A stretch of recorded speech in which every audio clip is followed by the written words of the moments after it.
Well, we are sitting in a hotel room in Shanghai. We are. And I thought we had really good discussions regarding many things regarding coaching and floorball. It's been a couple of interesting days for sure. Yeah, and why not to record a conversation and share it with you? For sure. I have a question, David. Yep. If you want to become a floorball coach, either if you are a player, or a former player, or a PE teacher, or a parent, or maybe you're active in another sport, what's your advice for a person that has this thought? A great question. I think the most the biggest reason why it is a good question is the fact that there is a path for the ambitious floorball person to make it in coaching. Obviously, the sport being very young, there's so much that Still young. For sure. And I mean, there hasn't been, if you compare it to football or ice hockey, which I guess would be the typical comparison that someone would do. I mean, just from a tactical perspective, just to compare the number of years that the sport's been active and the amount of resources that has been put into it. I mean, it's not rocket science to say that there's probably a lot out there that hasn't been done yet, which means that if you have a certain idea about tactics or coaching or whatever, there's probably a path for you to be successful with it, which I think is really cool. Just this thing that we haven't discovered everything from a tactical standpoint. That could be, I think that's an interesting platform. But to answer your question, so what you want to do, I think, is to make some thoughts about your coaching philosophy rather than just understanding, I like these 5 drills, this is how I would defend, this is how I would attack, because I don't think that's enough. It's probably enough to, hopefully that's enough to inspire you to get in, to think about what you actually want to achieve, because I think the risk is otherwise that you like your drills and you like your, you have a couple of set plays, a couple of zone entries, a couple of power play set plays that you like, and then you get into coaching, and then you understand, I'm actually dealing with human beings here. And they want to get motivated by me. Yeah. They want me to present where we're heading with this club or with this team. And I think that's where it can be such a backlash towards you. Yeah. So you have your drills, you have your set plays, and then a lot of things come up where you realize, but that's not enough. I need something bigger. So what I would suggest to people is when you're feeling that you're kind of going downhill in your player career, or for some reason, age or motivation or whatever, take the last years of your playing career to start thinking about your philosophy in terms of coaching. And with philosophy, I mean stuff that wouldn't change if you'd coach different teams. So the way I see coaching philosophy things would be your approach to the game. Now, for an example, let's take me as a Swiss national team coach and as a Pixbo coach. Yes. I still carry more or less the same philosophies about how I want to play the game. Like when I lose the ball, I want to take it back. When I win the ball, I want to do this and that. I want to teach people to become brave with the way I play and stuff like this. That doesn't change. So you don't adapt it to the material that you have? No, that's the part I do not adapt. So my philosophy, I do not adapt. That's exactly the thing. Yeah. Though the tactics and the way I run drills and the way I run practice, that's something I totally adapt. Yeah. Like when I had Pixbo Wallenstam, I had Isak Rosén as a right forward. Yeah, that means it makes so much sense for me to play some kind of 2-to-1 system because he's the best in the world at it. To press, And then I come over to Switzerland and I had more or less a line playing 1-2-2 with grasshoppers. Yeah. So there was no need for me to tell them to play a 2-to-1 system anymore. I'd let them play a 1-2-2 system. I'd take 4 of them, plug in a 5th guy, let them play the 1-2. But my philosophy didn't change. I still wanted to do the same things when I won the ball. I still wanted to do the same things when I lost the ball. But I deployed different tactics. I see. Interesting. So what was your philosophy? Just to share it so people can relate. So one big thing that I had was that I was very certain that. So, for an example, Thomas, if you'd be a Jönköping's eco player, which I know that I was as well, and you'd be playing the Swedish Cup against Moheda, the Division 2 side. Yeah. Your coach would get into the locker room before the game and would say, and we got to be aware of their counterattacks, because that's what coaches always say when you play lower ranked teams. Yeah. And that's because everyone can counterattack. Yeah. Everyone can defend. Yeah. So I have this thing that I always said to myself, that I want to put an emphasis on how to play with the ball. Like, I personally think I invest maybe 70 to 80% of the time in the offensive game. So that's one philosophical thing that I have. So it's important for me to defend. Yeah. It's important for me that the team understands how we defend and why we defend. Yeah.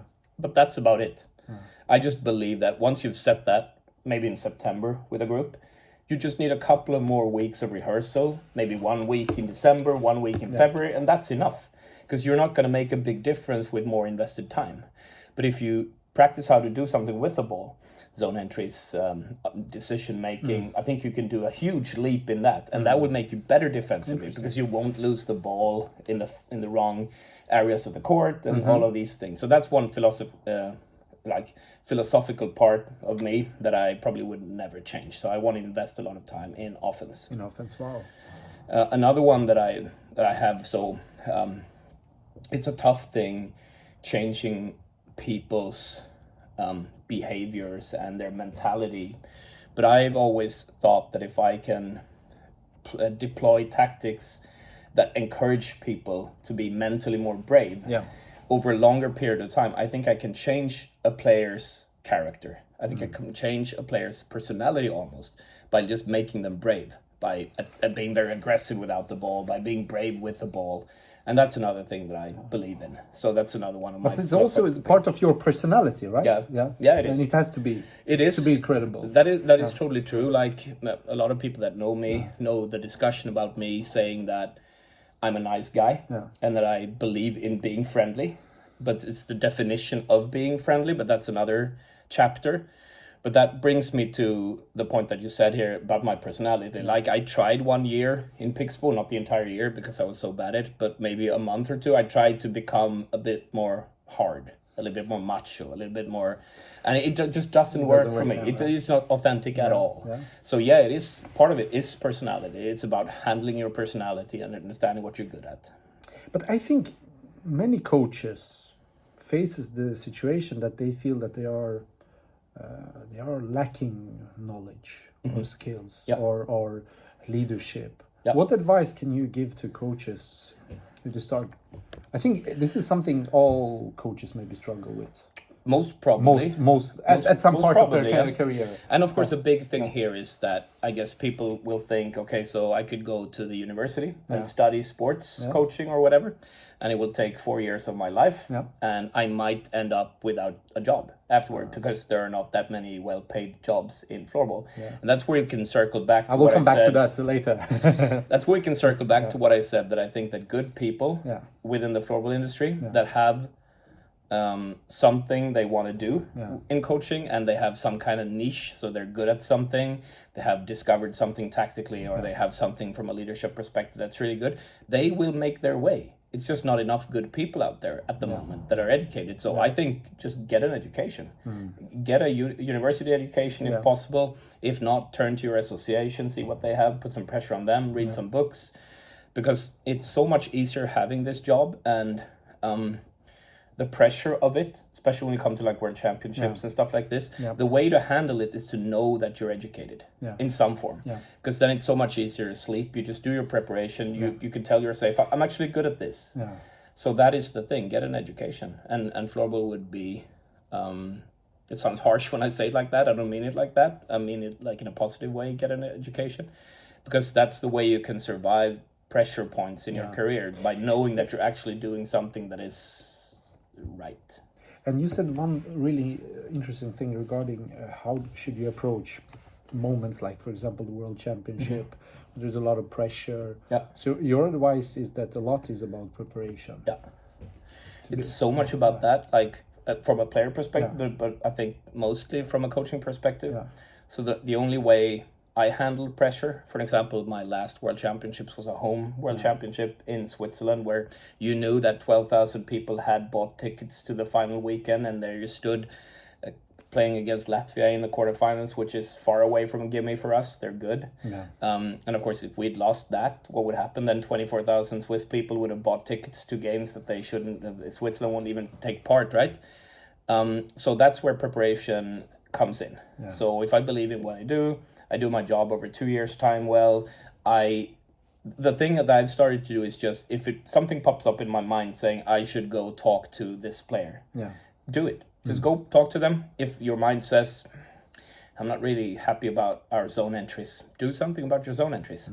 And it's going to be hard work, but once you're there, then it's so much easier to enjoy the competition. If you know, you might have bet on the wrong horses. That's another thing, right? But you have done everything You've done everything you can. You can settle down and sleep well. That's how I always handled it. And then I could enjoy games. I could just go to the games and know that I'm pretty good at this.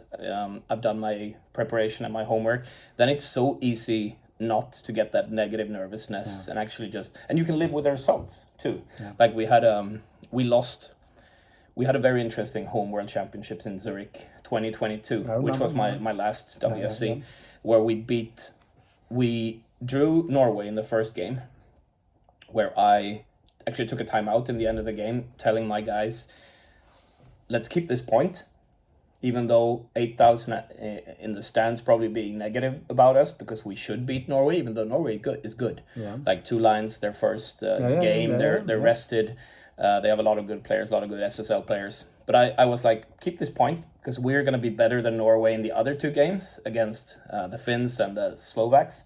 So we'll be good. We'll be on goal difference. We'll be better than them. Just keep this point. And that's a tough one, because people, of course, wanted to go for the goal. I took this time out 19-15 in the third period or whatever. So we draw them in the first game.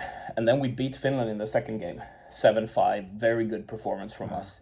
Of course, that shakes up the entire standings. That shakes up the entire tournament, because Finland, this was not a game that Finland wanted to lose, because them losing there means they have Sweden in the semis instead of the finals the way it's normally been. And then we beat the Slovaks easily. We beat the Latvians in the quarterfinal, even though not by a big margin, but we beat them pretty okay. We did a pretty good game. And there we are then playing the Czechs, which has this Langer generation of which very good players, like Nemecek and Langer and all of these guys. They don't need any presentation anymore. But I think people thought that would be our best way to the finals. And we lose that game. It's a tight game for a long period of time. They get a couple of goals in the middle of the second period, and we pull the goal in the third, and it becomes the numbers look big when we lose the game.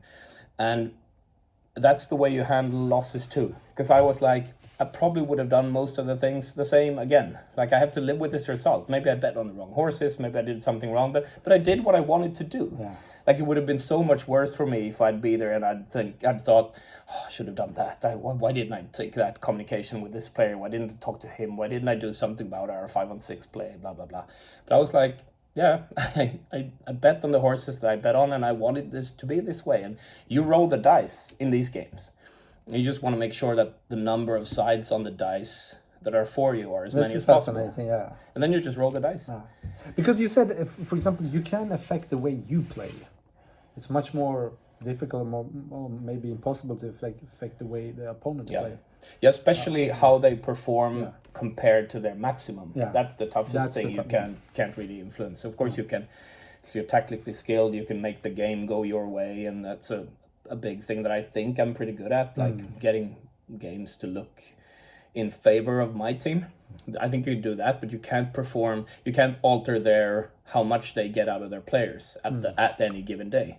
And that's why I'm very much against goals that are results oriented for team sports, because my favorite example is with Switzerland, we can go into a game against Sweden in a potential WFC finals. Do a fantastic game. And we could do the best game ever and still lose 10-4 because they're better than us on paper. And if they then also have a good day, it's bye-bye for us. And how could I blame my players they'd done? So, that discussion is also interesting. But you have had a successful career in coaching.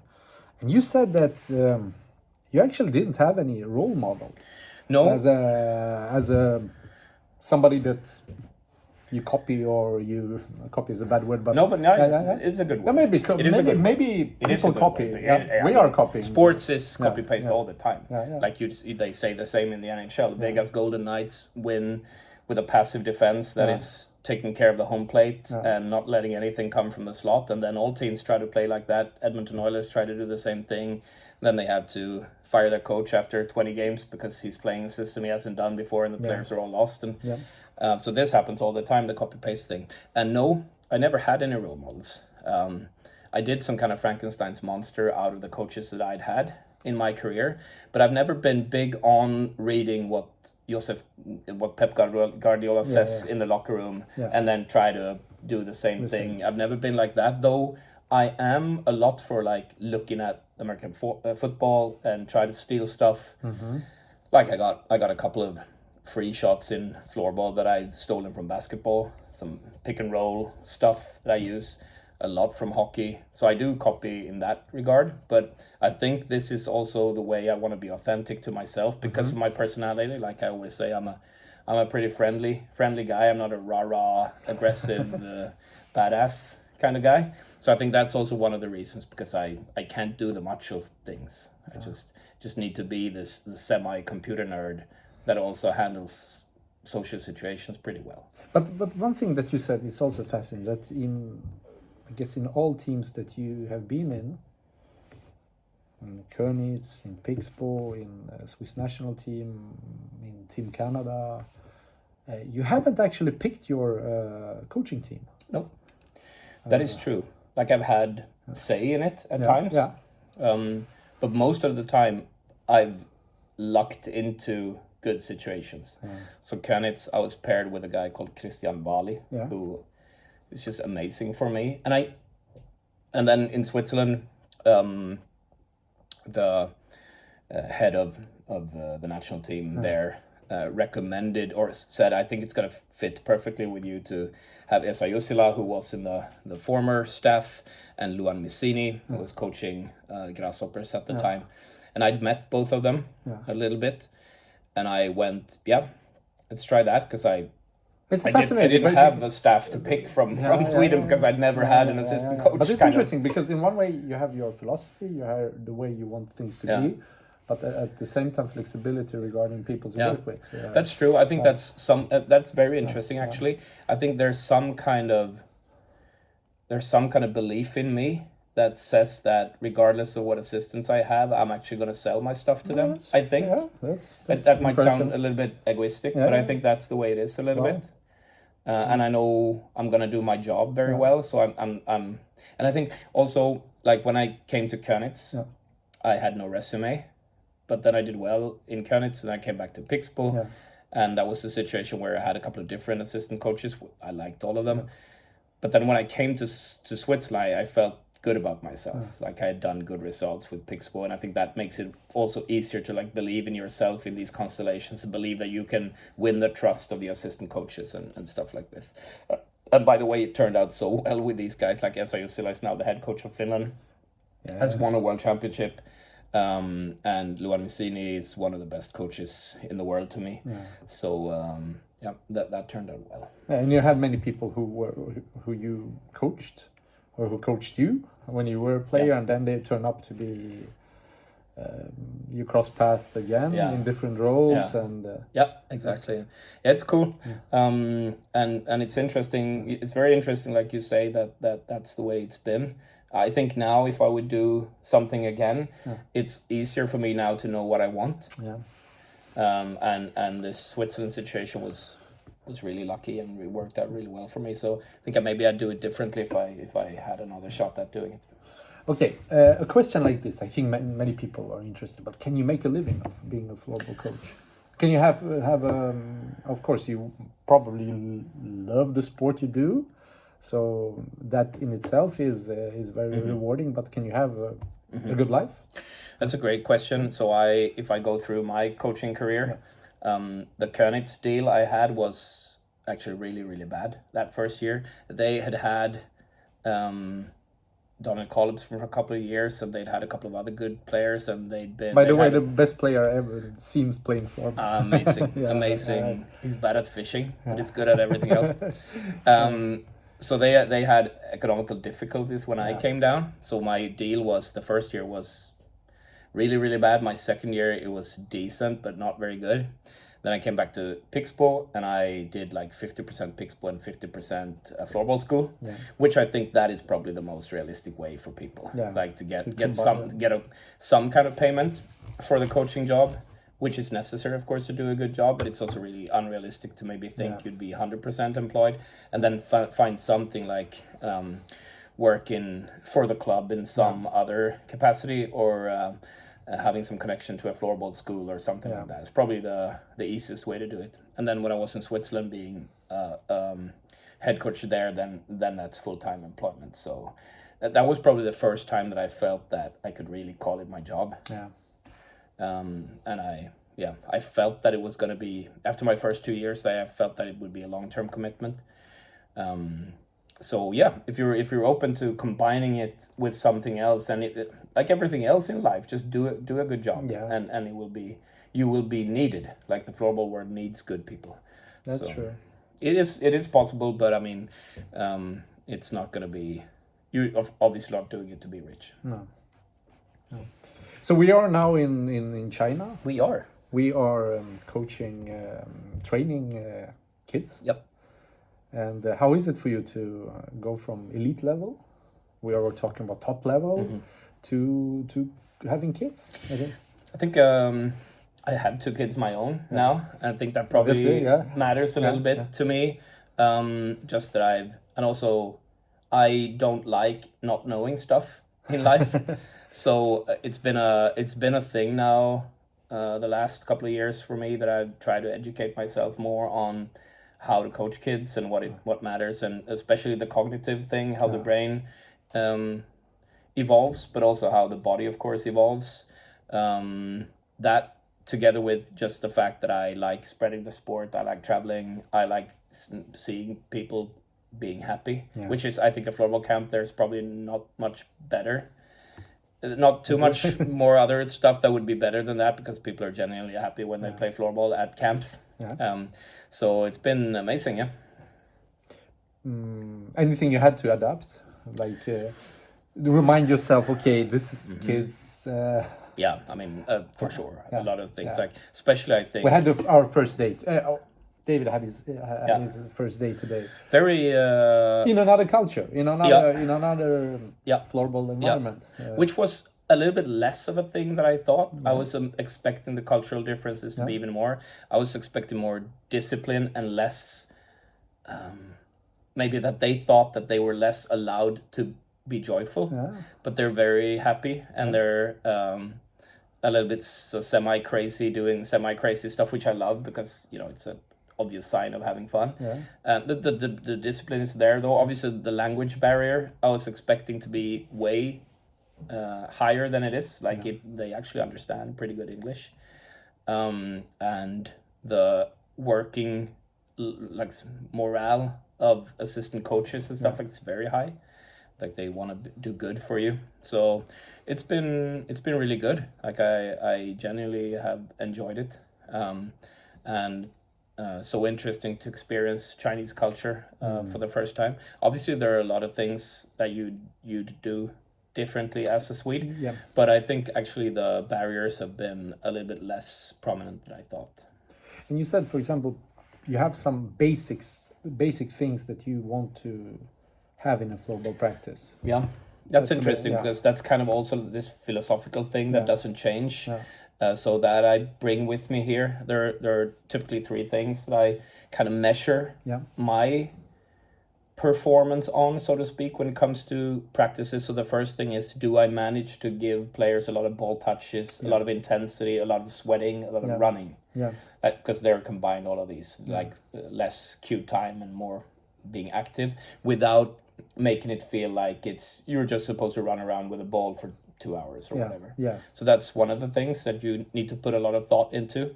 And also getting away from this spectator effect from players. So normally they'll be of different age and of different skill. Yeah. I've seen this with my kids as well. You just want to get away from someone is struggling with a ball, and that's the only person who's in the spotlight at the time, because all of the other 19 are just watching one player doing something. Try to get away from that. So try to make sure that a lot of stuff happens, so no one needs to feel singled out in a negative way. I think that's a huge one.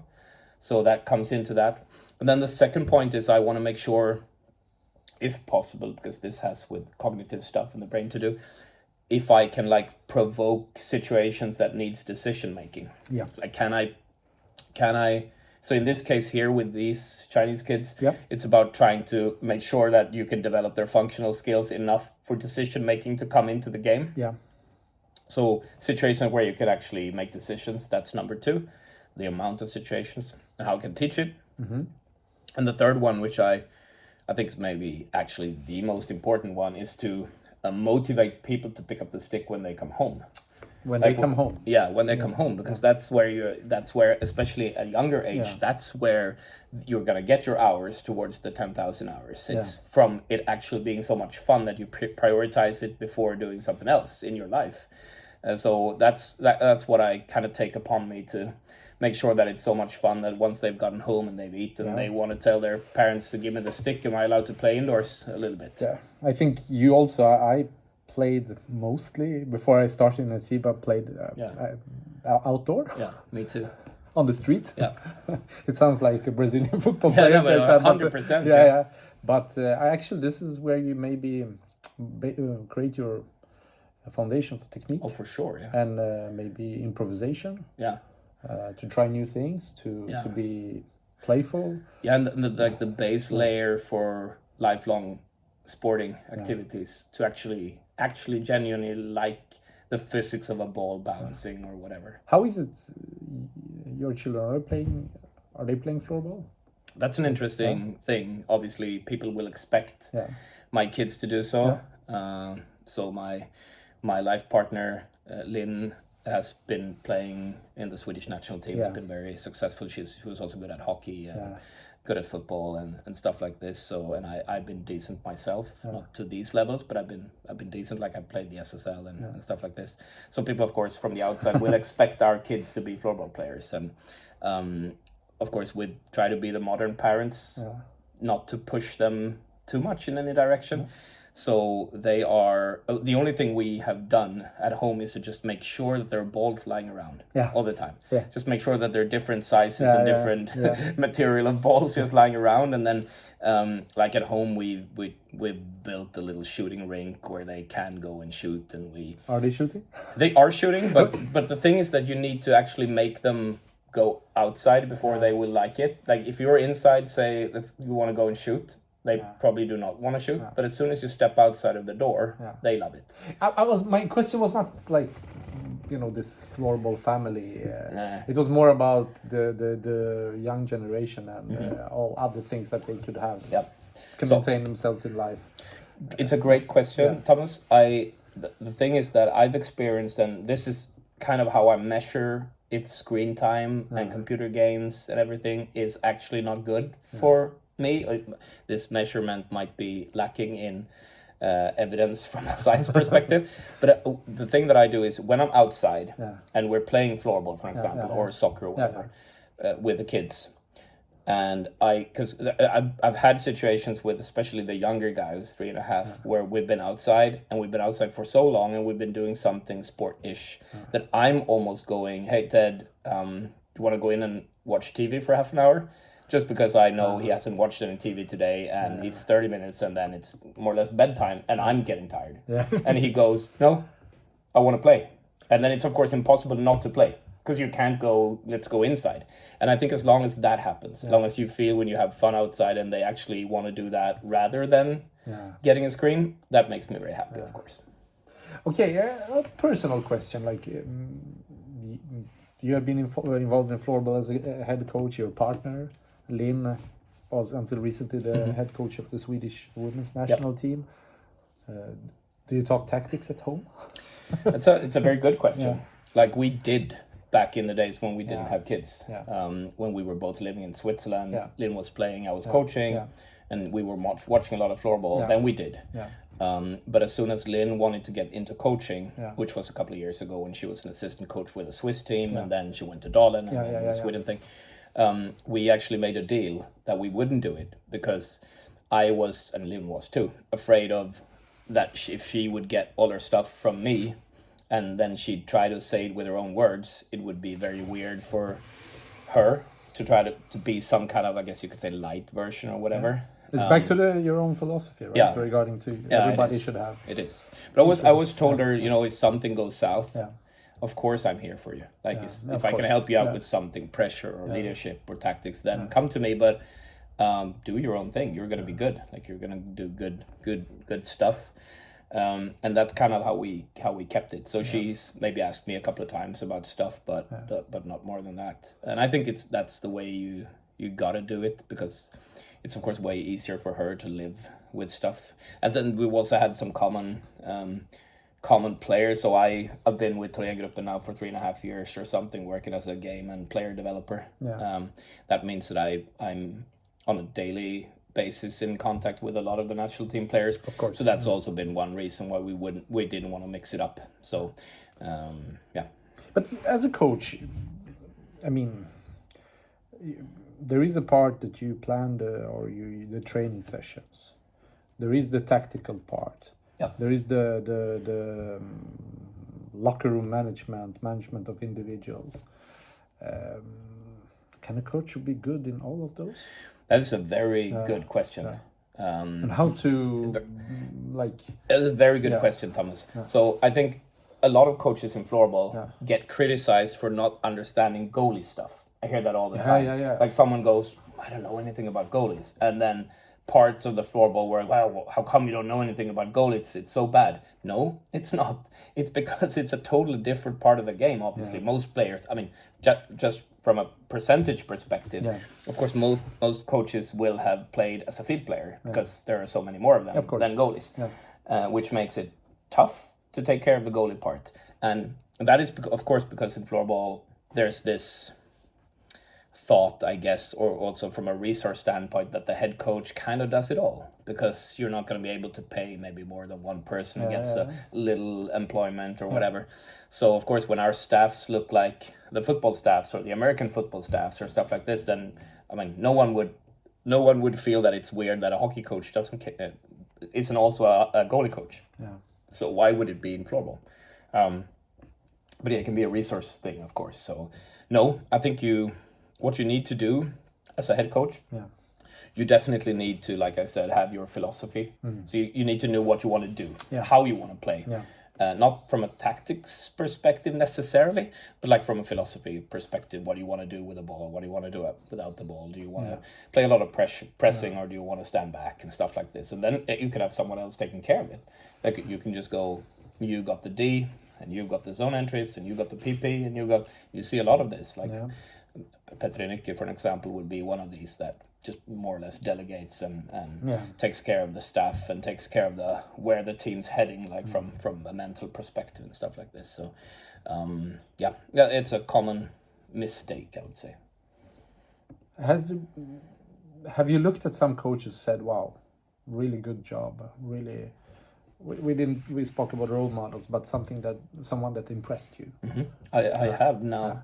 So one thing that I've changed, just to talk about the view on coaches, like I think like almost everyone, when being young, like maybe 15-20 years ago, could watch a team and go, how's he coaching? Or why are they playing like this? And be like actually thinking that the coach wasn't doing a good job. And nowadays, if someone asks me to comment on other coaches, presumably from a negative perspective, I always go, give me a month with a dude.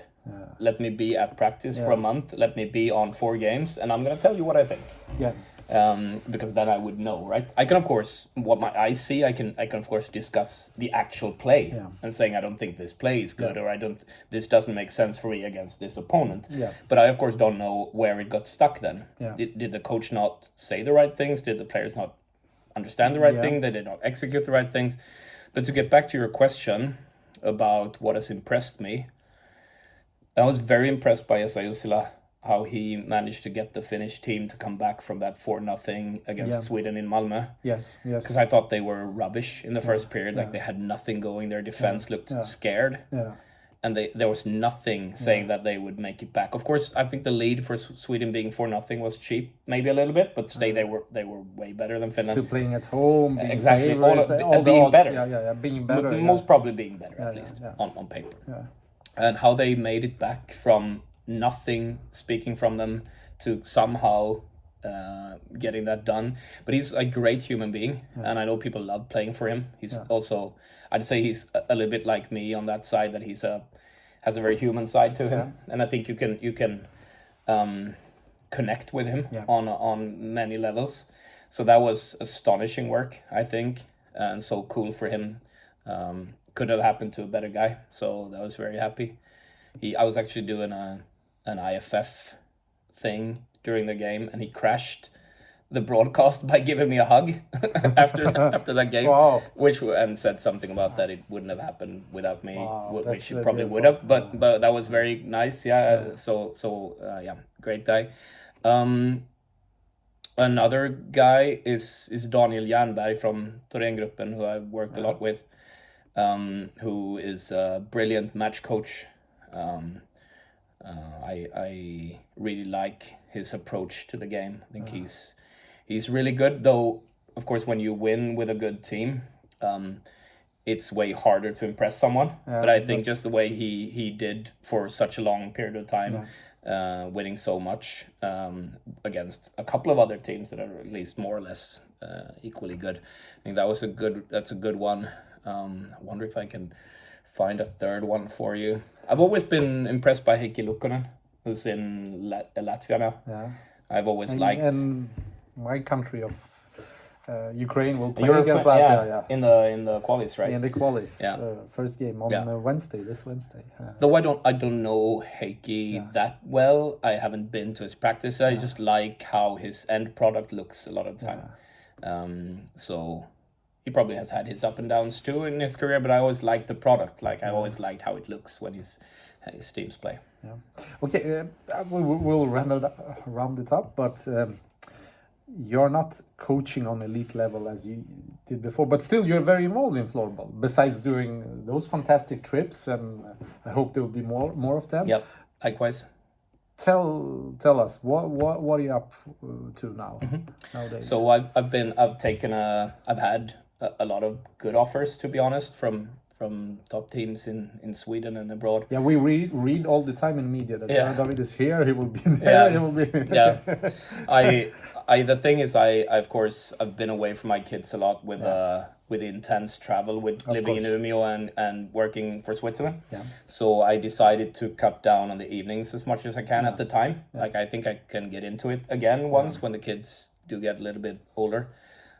So I've had the luxury of meeting so much good people in Thorengruppen, which I think is a club that gets undeserved criticism for a lot of things, like just the values that a sports chef like Jocke Sjöström can deliver to people, how he gets people to work for him and like him. I think he's amazing. Same goes for the club chef there, Samuel Axelsson. So they've managed to get an environment where you want to stay. So I've been there for 3.5 years now and had a lot of success with winning a lot, which has been a lot of fun. And also I get to take the kids to practice if needed, and everyone will be so nice. What do you do? Yeah. I'm a game and player developer is how we used to call it. So I'm at practice twice a week with the women's team, and I'm kind of responsible for how we play. And also together with Daniel Jernberg, we were both working with how we play. So the big picture there is that the coach might come to me and say, hey, what do we want to do about our counter pressing? It's been looking bad to me the last 5 games. And I'll go to the taggings, because I tag all games. Yeah. And I'll look at the situations from counter press from the last 5 games. And I'll go, do you know what? I think it's random. It's no problem. Or I'll go, I think we have a problem here. And this and this and this has to be solved. Look at the video. What do we want to do? And he'd go, take it next week in practice. You got Tuesday and Wednesday. Show some film. Do something about it. And I'll come in and do something about it. So I've been kind of trying to push us not to get comfortable from a tactical level. So I pushed the way we play. And this, of course, makes the transition from Janberg as a coach to someone else as a coach way easier, because a lot of the how we play is actually with me. I see. Not to take anything away from him, because he's been amazing, but a lot of the know-how is actually with me. So that's what I do, and also like from the player development standpoint. So players in the club can come to me and say, I've struggled on offense last 5 games. Could you check? Is there anything? And I'll check the last 5 games, and I'll say, yeah, next Tuesday, do you want to go for lunch? Or next Tuesday, do we meet at the office at 13 o'clock or something? And they are so ambitious, the players, so they take their time, and that I help them out. And so that's part of it. And then I do other stuff. I do some education inside of the club. And so it's been amazing. So, and I've also been able to do a lot of the work on daytime. And the other part I do is I've been with Linköping's men's SSL team this year, where I do pre-game and post-game stuff, like from an analysis perspective, which I've had great feelings about. So great club, a lot of good people. So that's been enjoyable. And then the third side is I've waited for a chance to post stuff, because after every like lecture I've had or something, people come and they ask for drills, or they ask for tactic tips, and I've always been for sure, I can help you out, and I help out people. But I've always been like employed by someone where I've been very loyal to, like I've been 100% employed there or 100% there. But now that I asked Thorengruppen, is it fine if I start sharing some stuff? And like I said, Jukka Sjöström, the best in the world, so he'll go, all good, you can share stuff. Of course, I don't share everything, but I share a lot, almost everything, to be honest. So it's called X-Progress, so it's xprogress.se. So if someone is watching, go to xprogress.se/free, and you have a trial week. You can cancel anytime. So there are, I think, 70 to 80 drills and games filmed or commented from me. A lot of game analysis that I think also clears the challenge of time, so to speak. So they're actually relevant also afterwards, because it's about how you can analyze floorball. A lot of tactical tips. There are PP set plays and zone entries and free shots and stuff like this. So it's been a cool way to give something back, but at the same time charge a small amount to be able to do it on a professional basis. So the people have received it really well, and it's been so much fun. So I really enjoy that. Okay. That was my first ad ever. Okay, historical moment. But what can I say? Good luck with everything. Thank you, and thanks for taking your time, Thomas. And by the way, now so much has been about me. Obviously, high regards to what you do, and thank you so much for what you do for the floorball world. I haven't known you for such a long time, but such an intelligent guy, and it's been so much fun sharing some time with you here. So I hope we can do it again. Amazing. Okay. I hope you enjoyed it. Okay.